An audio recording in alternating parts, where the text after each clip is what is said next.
real solid drive, right? So again, we're on this shortish par 5 uphill.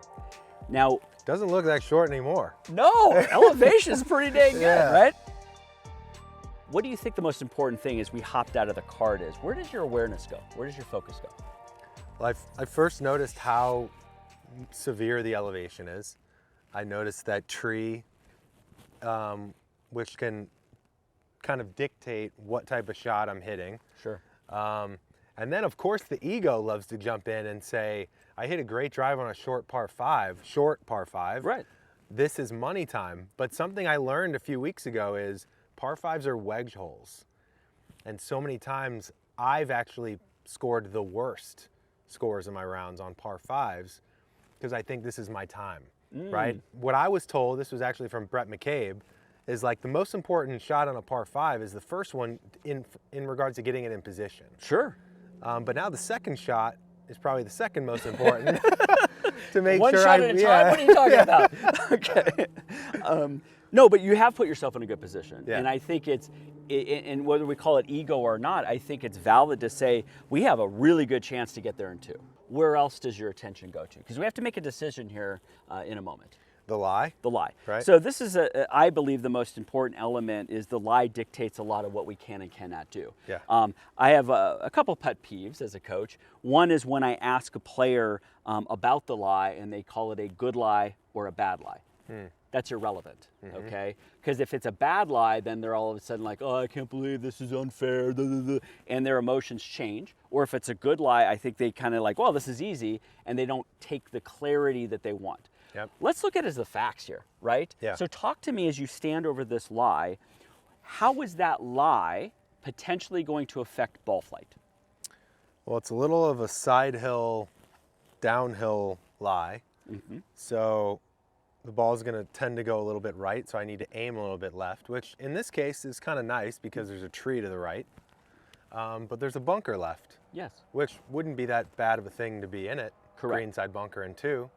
So yeah, I think I'm just going to aim a little bit left, and the lie itself is fine. Right. I'm in the first cut of rough, but it's Correct. not like the rough is going to dictate. Exactly. Shot, So I could look at the ball first and say the ball is in first cut of rough. I don't think there's enough grass there to slow the club down or create a flyer lie or get it stuff. But now with slope wise, we have ball below, but we also have this way too. There's kind of a combo going on here. Oh yeah, now, so it's probably going to balloon it a little Correct. bit, so maybe Right. take a little bit more club. So the lie is going to dictate now what may happen, but you as a player can always change setup, ball position, where we aim, what club we use, right? So now it becomes that problem solving that goes this way. If we just say, yeah, that's fine, and then we make our decision, we get over and go, oh crap, that's a lot more slope, and then we hit it anyways. Yeah. To me, that's problematic, Right. right? So we now need to know yardage. And by the way, one thing I want to say is I've heard a lot from our listeners and people I played with and myself. Sometimes it's really easy to not want to go through this because you think you're going to slow everything down. But you know what slows the round down is not thinking about what you're doing. You're not committed. You hit it in the trees and you end up hitting 3 more shots. It's actually, I've had to learn this the hard way.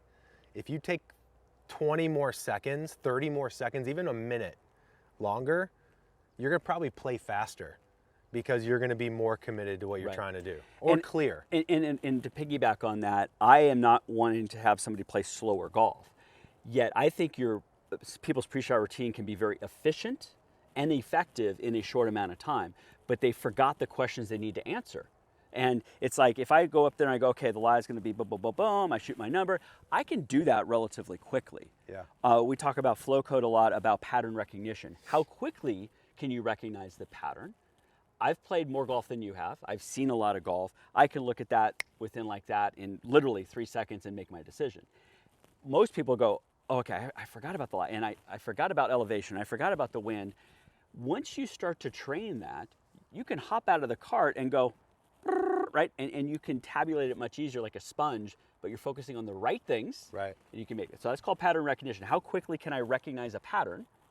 And if you ask the right questions, and then we'll talk about post-shot routine in a moment, learn from each shot, you'll actually be able to play faster. But we're probably going to play faster if we hit better shots, right? Yeah, So that's part of this totally. too. Okay, so Evan, we've looked at the situation. Now we're actually going to yardage, right? Yep. So we have the laser. What do we laser it at? 184 yards, and nobody's ever told me to do it without slope before. Okay. Well, I thought you want to be a tour player. You can't use no slope when you're That's doing true, that, that's right? true. Competitive golf, you're not allowed to use slope. Yeah. Right. But average players, please use that. It's part of the game. Yeah. But I wanted you to shoot it without slope first. You were going to guess what you think the slope difference is. Then we're going to shoot it again with Okay. slope. So 184 actual. Okay. I bet you it's 200.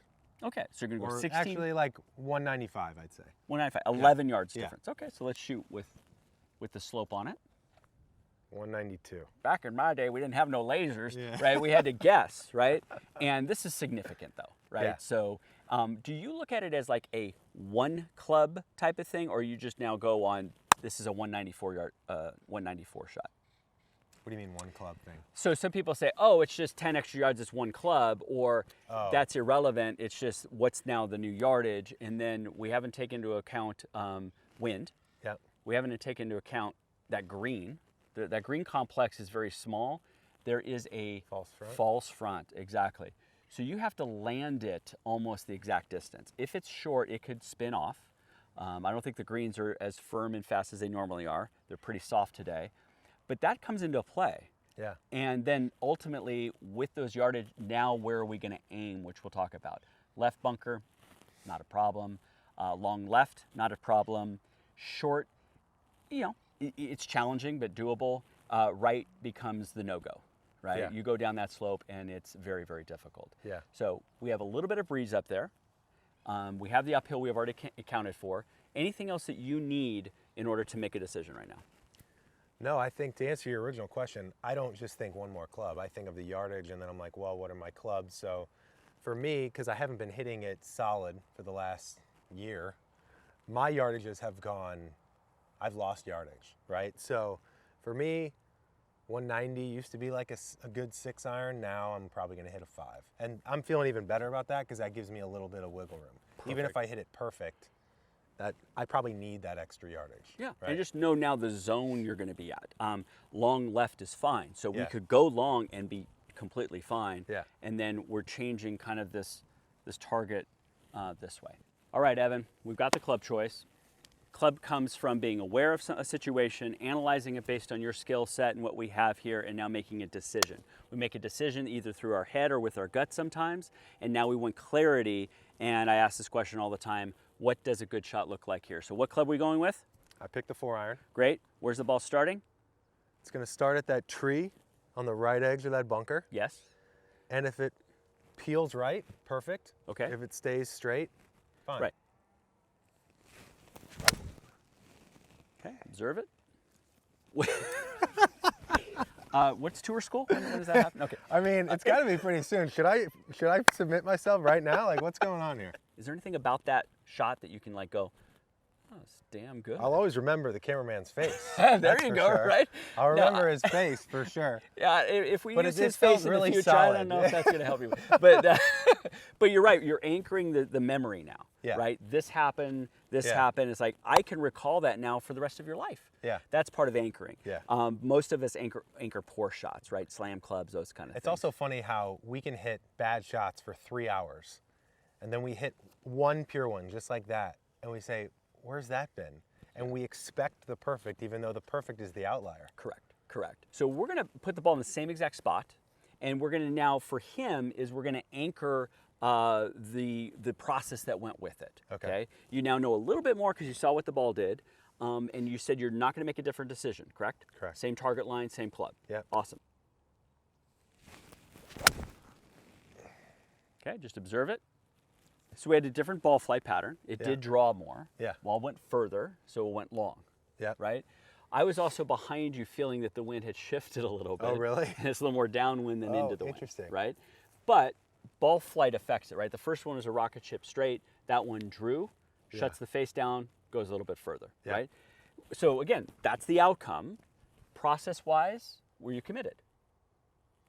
I was, but I think there was a little bit of internal, can I do it again? Oh, okay. So I think I probably went a little bit results, even though I still leaned into my my key Right. that puts me at ease, Yeah. I think I was like, can I possibly do it again? We're going to do the third ball is kind of where I make the decision for you. Okay. And I think you've made a very clean decision so far. I think the winds have shifted a little bit. So we're going to go 5-iron on this one. Okay. I still want you to be aiming at that tree on the side there. Okay. What I also liked about both swings, especially the first swing, is you swung within yourself. It's something you and I have talked about, is that you have a default to try harder over swing. Now that you're going to give a shorter club, doesn't mean you have to change anything. Right. I just believe that the 5-iron and what the conditions are is what we're going to shift to. So you give me a 5-iron, right? I feel like so many times we think success is driving this green or in two, Right. getting it home Sure. in two, right? But even if I hit, so you just said I might overswing clubbing down. Correct. But even if I'm 30 yards short of this green, that's a great spot to be on a par 5. Correct. So I don't need to muscle up. I feel like we're trying to achieve the impossible, and that creates tension or the ability to try and do something outside of ourselves. Yes. And so a lot of this is going to be expectation management and also understanding your skill sets. I know your 5-iron will be fine. I do. I've seen you hit enough good golf shots. I go, okay, he's got plenty of club because of the wind direction change. Okay. I am just reminding you that you have a default when you talk about ego and trying to overswing. It's like, I would then say, if you have that opportunity, I would say 4-iron. 5-iron's plenty, okay? Yeah. But you just mentioned it. It's like, if I don't hit exactly the right shot, am I going to be okay? The answer is yes, if we position it over on the left-hand side. Right. So we are managing misses. I know that's talked a lot about, but I don't want to lose sight of what our intention of what we want to occur. Oh. We're not happy with that shot, correct? Correct. So how do we process it? It's easy to get back into the self-critical, oh, there I go again, I can't believe it, Yeah. right? And then how do we either shift it to a different question? So Yeah. I always ask you, from a post-shot routine, were you committed? You kinda, right? Yeah. But kinda means that there was a little bit of interference. Yeah. And then was that mental or physical is what we're looking at. Okay? Yep. Now, ultimately, I know the ball went to the right, the club face was open. I get that. There was Yeah. a physical element of that. I'm saying is that, does the mental side change your state enough to where there's maybe a little hold off and I get a little tighter because I'm not committed, that stress response, that's what I'm concerned with, Yeah. right? When we now go, no, I felt great, body felt great, had freedom in there, and I still hit it to the right, that could be a default of our motor pattern, right? Right.